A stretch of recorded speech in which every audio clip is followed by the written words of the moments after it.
Installing hybrid antenna 2x20 dBi for remote area. Ayun, ito.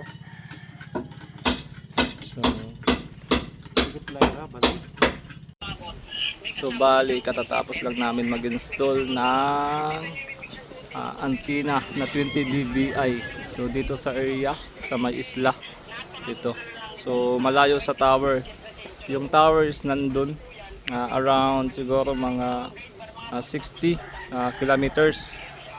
Pupunta dito sa location namin ini-installan. Then dito naman sa area 1 bar lang yung globe.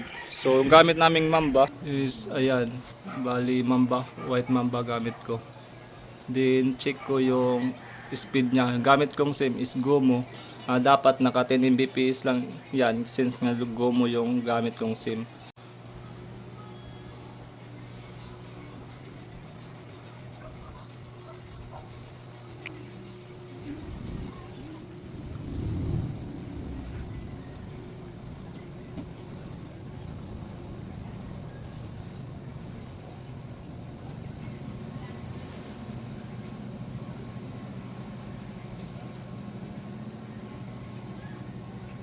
So sakto, bali yung nakukuha niya is 10 Mbps. Since limit yung Gomo ng 10 Mbps, then kung makikita natin, so walang signal bar. So solid yung antenna na ginagamit natin.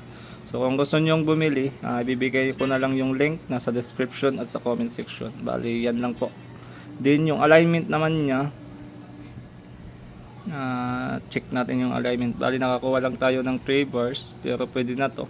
Tested na din sa Piso Wi-Fi, din napakaganda ng kanyang alignment.